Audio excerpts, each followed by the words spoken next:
Hi, welcome back to SugarMamma TV, your financial coach, creator, and counselor.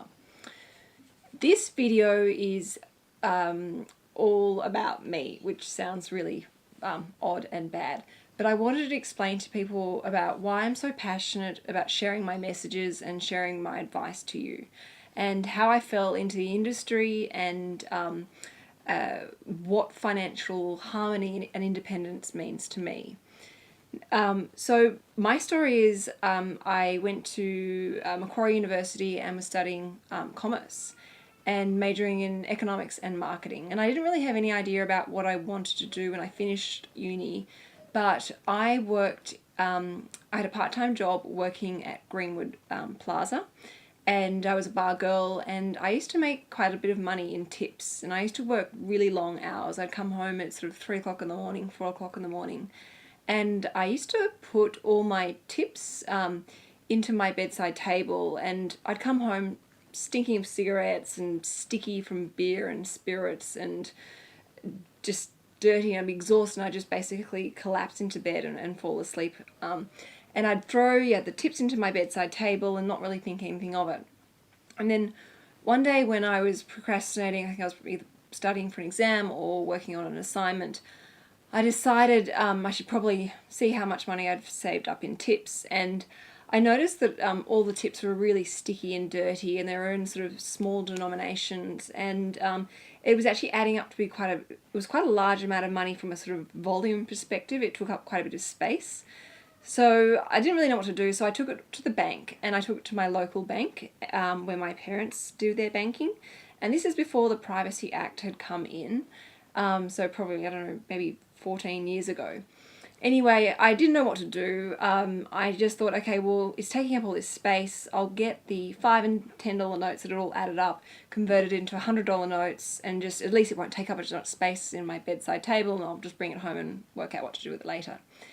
Anyway, I took it to the bank and handed it all over, and they added it up, and they said that they needed to take my driver's license and for a copy of my driver's license, and I just didn't think anything of it. Handed them my driver's license and gave it back to me, and handed me back my money, which ended up being quite a large amount of money, and all in $100 notes. And off I went home, didn't think anything of it, put the money back in my bedside table, and continued on with my day. Anyway, that afternoon, my dad came home, and he came home screaming for me. I was in big trouble, and he said he'd been at the bank, and they asked whether he had a daughter, and did his daughter have a large amount of cash. And my dad happened to have seen the same bank teller who knew him that afternoon, and she told him about all this cash that I had stashed away. Dad went absolutely mental at me for two reasons. He said, one, if we get robbed, all that money is gone. It's not covered under insurance. And then the second thing he got really angry at me about was, why was it sitting in my bedside table? It wasn't earning any interest. It wasn't growing in value. It was just a complete, a waste of my precious time. So literally the next day, my dad took me into my personal local bank, and we deposited the money together. And within a week, I had made my first investment, and I was really excited about that. I didn't really understand what it meant. I got a whole pile of paperwork in the mail, and then a couple of months later, I received my first check, which was my first dividend, and I didn't have a clue what to do with it. And I took it to my dad and said, "Oh, what is this?" I didn't even know what a check really was. And my dad said, "Well, it's a dividend. You've earned some income off your investment. You've got to go and deposit it into the bank." And I said, "Well, what am I going to do with it? I don't really need it because I work part time and I was studying. I didn't really need the money." He said, "Well, you've got two options. You can spend it, well, actually three options. You can spend it, you can save it, or you can reinvest it." And he said, if you reinvest it, the income, will probably, continue to grow and get bigger and bigger. And I kind of got excited about that and thought that was really cool. So I banked the check, and then I decided to continue on buying investments and continue on reinvesting that income. And that's how I I sort of got into investing, and I started to realize, wow, this is money. This is my money working for me. I'm not physically having to do for anything for it. And obviously at the time I was at uni, my living expenses were really low, but I started to get an inkling of the potential of this passive income, this dividend income coming in, and how cool it was, and that it was helping cover some of my living expenses. So that then kind of, I guess I had an aha moment, as Oprah would call it, and I realized this is really powerful. I want to be able to show other people how to do this and how to create this for themselves. So from that point on, I decided, okay, I want to get into the financial services industry and show people how to do this for themselves. And so while I was studying university, I continued on working part-time,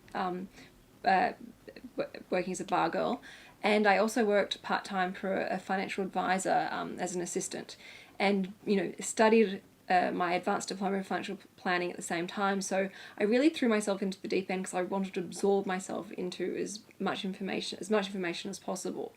So that's my story of how I fell into the industry and how I started investing. And I've been investing pretty much since that moment where my dad made me make my first investment. And one thing for me that drives me is security. I remember as a child, I used to hate it when my parents would fight. I used to get so anxious, and I'd stop. I wouldn't eat for days when my parents were fighting. And, often, fights as between most couples are often about money. And so for me, if life is so stressful as it is, life is messy, things happen, people get sick, marriages end, you have to move, you lose your jobs. If you can remove one major stress out of your life, life is going to be so much easier. So for me, teaching people and showing people how to create realistic financial independence and peace for themselves is, I think, a very valuable gift. And I think it's something that can really free up your energy and your time and allow you to focus on the things that make you happy in life, and give you a sense of security and a sense of fulfillment and happiness. So that's what I'm all about. That's my passion, and this is why I do what I do, and I love what I do. So thank you for watching. Don't forget to subscribe to my channel because I've got lots more videos coming out soon. And you can follow me on Instagram at SugarMamma.tv, and you can like us on Facebook as well. So thanks for watching. I'll speak to you soon. Ciao for now. Bye.